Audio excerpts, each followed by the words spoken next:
Bismillahirrahmanirrahim. Assalamualaikum warahmatullahi wabarakatuh.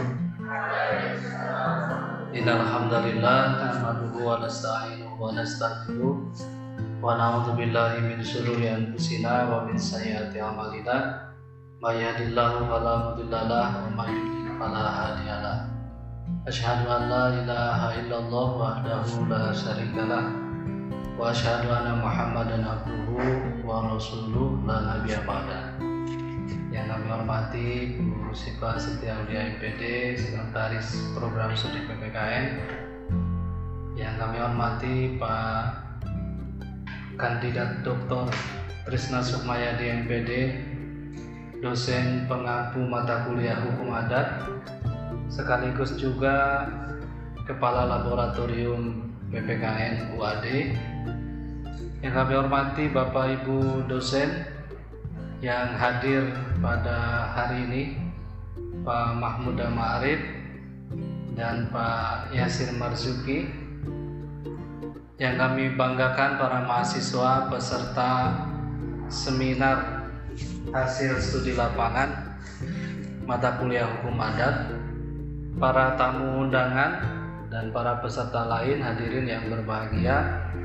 Marilah kita senantiasa bersyukur kehadirat Allah Subhanahu wa Ta'ala atas limpahan rahmat dan karunia-Nya pada siang hari ini, di hari Jumat tanggal 17 Muharram ya, di bulan awal di tahun 1445 Hijriah yang bertepatan dengan 4 Agustus 2023. Kita bisa bertemu di dalam majelis seminar hasil studi lapangan untuk mata kuliah Hukum Adat. Mudah-mudahan sesuai dengan harapan kita semua, kegiatan ini dapat berjalan lancar, sukses, memberikan manfaat yang luas kepada kita semua. Sholawat teriring salam semoga senantiasa terlimpah curahkan kepada Nabi Muhammad SAW, kepada keluarganya, kepada sahabatnya, tabi'in, atba'in, serta umatnya yang taat patuh pada jejak langkah perjuangan beliau. Mudah-mudahan kita semua termasuk umatnya yang telah mendapatkan syafaatnya di yaumil akhir. Bapak Ibu, saudara-saudara hadirin yang berbahagia, yang pertama tentu kami ucapkan selamat datang pada kegiatan seminar hasil studi lapangan yang diselenggarakan oleh Program Studi Pendidikan Pancasila dan Kewarganegaraan. Tadi dari laporan yang disampaikan Pak Trisna, peserta yang terdaftar ternyata bukan hanya dari mahasiswa kita ya, tapi juga ada dari mahasiswa program studi lain, bahkan ada dari kampus di luar UAD. Karena itu kami ucapkan selamat datang di UAD, khususnya di program studi PPKN. Saya mencatat tadi ada dari program studi pendidikan guru, pendidikan anak usia dini PG PAUD, kemudian dari kedokteran, dari farmasi Stikes Noto Kusumo Yogyakarta, dan dari prodi biologi. Mungkin ini mahasiswanya Pak Trisna ya, gitu, di WA Pak Trisna pokoknya harus ikut begitu ya. Ya, selamat datang di UAD di program studi PPKN. Program studi PPKN adalah salah satu dari 18 program studi di lingkungan FKIP yang sudah terakreditasi unggul ya, alhamdulillah. Kita sudah terakreditasi unggul sampai nanti tahun 2026. Jadi teman-teman mahasiswa yang lulus di antara tahun itu ya, di ijazahnya nanti tercatat lulus dari program studi PPKN UAD yang terakreditasi unggul. Ini angkatan 2022 lulus tahun berapa ya? Mudah-mudahan 2026 ya. 2026 Anda sudah lulus terakreditasi masih unggul. Kalau lewat itu ya kita harus berjuang lagi untuk mempertahankan akreditasi itu ya mudah-mudahan tetap unggul ya. Kemudian yang kedua, tadi disampaikan bahwa seminar hasil studi lapangan ini bukan kali pertama gitu ya. Dan ini adalah bagian dari rangkaian kegiatan mata kuliah hukum adat. Seingat saya, sejak Pak Trisna bergabung di UAD dan kita beri tugas untuk mengampu mata kuliah hukum adat, Pak Trisna sudah menyampaikan bahwa di antara kegiatan pembelajaran hukum adat itu adalah studi lapangan ke masyarakat hukum adat. Ya, masyarakat hukum adat yang tersebar di seluruh wilayah Indonesia ini masih sangat banyak. Ada yang menyebutnya ya masyarakat adat, masyarakat hukum adat gitu ya. Bahkan ada yang menyebutnya ya masyarakat kelompok masyarakat tradisional. Dan itu diatur, dilindungi oleh Undang-Undang Dasar, ya, diakui, dilindungi sepanjang, ya, sejalan dengan prinsip Negara Kesatuan Republik Indonesia. Itu diatur oleh Undang-Undang Dasar. Dan bagi kita di program studi PPKN, kunjungan ke masyarakat adat, masyarakat hukum adat atau masyarakat tradisional lainnya, itu adalah bagian dari aktivitas akademik di mana kita telah menjadikan mereka, masyarakat hukum adat itu sebagai laboratorium sosial kita. Jadi Pak Trisna itu kan mengelola laboratorium tidak hanya di lab di lantai 2 begitu ya. Yang tadi Ainun dan kawan-kawan sudah rame ya di lab sana. Tidak hanya di lab saja, tetapi yang namanya lab PPKN itu termasuk juga masyarakat. Makanya kita sebut laboratorium sosial. Ya. Jadi masyarakat itu adalah laboratoriumnya PPKN. Makanya tidak salah kalau misalnya Pak Trisna mengajak teman-teman semua untuk berkunjung, melihat, ya, mempelajari, bahkan mungkin merasakan situasi sosial bagaimana masyarakat adat itu dalam hidup dan kehidupannya, kan begitu ya. Nanti yang akan dipaparkan oleh berapa kelompok? 10 ya. 10 kelompok ya akan memaparkan banyak hal, mungkin termasuk bagaimana sistem perkawinan, sistem pewarisan, terus apa lagi? Perkawinan sudah, kepemimpinan, ya, macam-macam.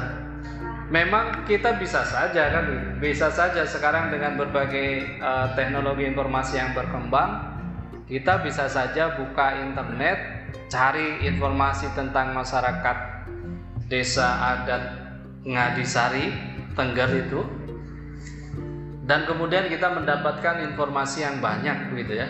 Tetapi informasi itu kan dari sumber sekunder, bukan dari sumber primer. Makanya kita datang ke sana mendapatkan informasi langsung dari narasumber di sana. Ya, mungkin ketua adat atau anggota masyarakat adat gitu ya. Sehingga kita mendapatkan informasi dari sumber primer, kemudian dikonfrontir lah ya dengan sumber-sumber yang sudah tersedia secara luas di berbagai media. Kita akan mendapatkan banyak hal, termasuk ini yang sering Pak Trisna sampaikan, ada kearifan lokal gitu ya.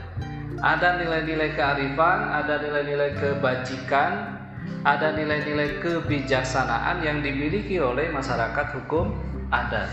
Nah, itu hal penting yang saya kira perlu dipelajari oleh teman-teman mahasiswa peserta mata kuliah hukum adat ya. Tentu ini sebagai rangkaian dari kegiatan mata kuliah hukum adat ini pengganti ujian akhir ya Pak Trisna ya. Jadi tidak ada ujian akhir, ujian akhirnya adalah seminar. Karena itu nanti harus bisa mempresentasikan dengan baik ya. Nah, Pak Trisna nanti siap menilai gitu ya. Siap menilai presentasi yang baik.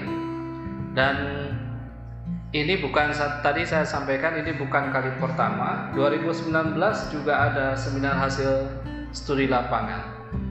2020, 2021 juga demikian. Hanya mungkin formatnya yang berbeda ya. Ketika pandemi itu formatnya yang berbeda. Misalnya kelasnya Juwita, Iqbal ini tidak lewat seminar tetapi membuat buku gitu ya, buku, dan diterbitkan oleh penerbit luar biasa itu, anggota IKAPI, The Publish gitu ya, angkatan 2020. Dan angkatan 2020 ini sudah 2 kali menerbitkan buku ya. Ya, semester 1 apa 2 itu. Semester 2 menerbitkan buku tentang dari hasil bahasa Indonesia ya, kita kuliah bahasa Indonesia. Terus dari hukum adat menerbitkan buku lagi. Nah, ini tinggal tantangan bagi Anda. Ini saya minta Pak Trisna hasil dari apa yang diseminarkan itu kalau memungkinkan itu juga dikumpulkan, disusun menjadi buku gitu ya. Ada 10, berarti ada 10 artikel, ada 10 chapter gitu ya, bisa jadi buku ya. Atau kalau nggak sekarang ya nanti digabung dengan tahun depan biar agak tebal sedikit gitu ya. Kemudian karena ini seminar Pak Trisna, saya kira penting juga ini nanti semuanya menjadi narasumber kan begitu ya. Selain peserta juga narasumber mendapatkan oleh-oleh berupa sertifikat. Paling tidak sertifikat sebagai pembicara gitu ya. Pembicara apa? Seminar hasil studi lapangan. Setuju? Nanti bisa digunakan untuk melengkapi CV Anda. Itu CV Anda sebagai pembicara nanti, pengalaman sebagai pembicara seminar hasil studi lapangan. Ya, itu harapannya mudah-mudahan nanti bisa dirancang. Ada Mas Yasir, Pak Yasir ini bisa merancang, Pak Trisna bisa membuatkan sertifikat. Saya kira itu teman-teman semua hadirin yang berbahagia, sekali lagi selamat datang, dan tentu ini hal penting bagi kita sebagai rangkaian dari pelaksanaan mata kuliah hukum adat. Dan selain mata kuliah hukum adat, sebenarnya Bapak Ibu dosen yang lain juga mengkreasi bagaimana caranya agar aktivitas pembelajaran itu tidak melulu di kelas gitu ya. Ada yang kunjungan ke sekolah, bahkan kampanye di sekolah kemarin ya, kampanye anti bullying di sekolah, kemudian membuat survei sederhana dan lain sebagainya. Insya Allah nanti mata kuliah lain juga mengikuti, berkreasi dengan formatnya sendiri-sendiri. Selamat mengikuti seminar hasil studi lapangan mata kuliah hukum adat tahun akademik 2022-2023, dan mudah-mudahan kegiatan ini sekali lagi memberikan manfaat, dan kunjungan Anda ke suku desa adat Ngadisari Tengger itu benar-benar mendapatkan menjadi pengalaman berharga ya, yang tidak terlupakan oleh teman-teman semua. Dan dengan mengharap ridho dan rahmat Allah Subhanahu wa taala, maka seminar hasil studi lapangan mata kuliah hukum adat semester genap tahun akademik 2022-2023 secara resmi saya nyatakan dibuka dengan membaca basmalah. Bismillahirrahmanirrahim. Kemudian yang dapat saya sampaikan, mohon maaf atas segala kekurangan. Akhirul kalam. Assalamualaikum warahmatullahi wabarakatuh.